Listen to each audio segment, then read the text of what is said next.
ఇప్పటి వరకు ఇంతవరకు జంపన వాగు పనులు ఎక్కడెక్కడే ఉన్నాయి, ఇంకా పూర్తి కాలేదు.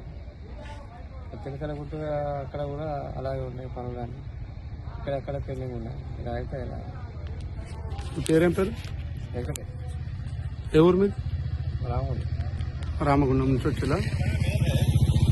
ఇది అంటే ఇలా రాష్ట్ర ముఖ్యమంత్రి వస్తున్నారు, మరి మీరు ఏమంటారు?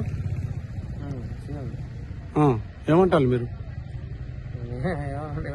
అంతే, ఇక్కడ పనులు ఏ సీఎం అయినా అంతే చేస్తాను. నత్త నడక సాగుతున్నటువంటి పనులను మనం గమనించవచ్చు. మేడారం సమ్మక్క సారక్క దగ్గర ఈ పనులు బరాబరు జరుగుతలేవు అని చెప్పేసి సందర్భంగా మీకు తెలియజేయడం జరుగుతుంది. కెమెరామన్ గంధం శివతో మహానగరం న్యూస్. పనులు వేగవంతం చేయడంలో యంత్రాంగం విఫలమైంది.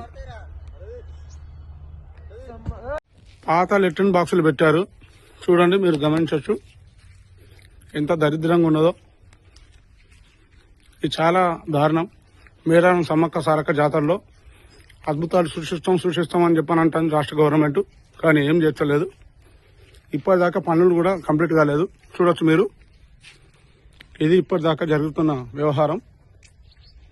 ఈ రాష్ట్రంలో పెద్ద ఎత్తున 300 కోట్లు కేటాయించడం చేస్తున్నాం అని చెప్పేసి గౌరవ ముఖ్యమంత్రి గారు రేపు వస్తున్నారు, ఈ రోజు వస్తున్నారు.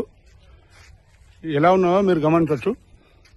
ఏమాత్రం పనులు జరగలేదు. చిలకలగుట్ట దగ్గర ఇది సమ్మక్క సారక్క వచ్చేటటువంటి ఒక ప్రముఖ స్థలం ఇది.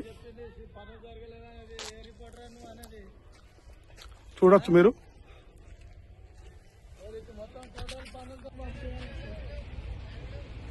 మీరు గమనించవచ్చు, చూడండి, ఇదంతా కూడా చిలకలగుట్ట దగ్గర ఉన్నటువంటి ప్రదేశం. ఎంత దారుణంగా ఉన్నదో చూడొచ్చు. ఇప్పటిదాకా పనులు కాలేదు. ఇవాళ ముఖ్యమంత్రి గారు వస్తున్నారు. గౌరవ ముఖ్యమంత్రి గారు ఏం చేస్తారో చూద్దాము. 300 కోట్ల రూపాయలు ఖర్చు పెడుతున్నారు. చూడొచ్చు మీరంతా ఎంత దారుణంగా ఉన్నదో ఈ పరిస్థితి మీరు గమనించవచ్చు. చూడండి, ఈ ప్రదేశం అంతా కూడా ఇప్పటిదాకా ఏం పని కూడా కాలేదు. మరి ఎట్లా నడిపిస్తారో ఏమో అర్థం కావట్లేదు. అర్థంతరంగా ముగిస్తారా లేకపోతే నాణ్యత ప్రమాణాలతో పనులు చేస్తారా అని అర్థం కావట్లేదు. ఎంత దారుణంగా ఉన్నదో ఈ ప్రదేశాన్ని మనం గమనించవచ్చు.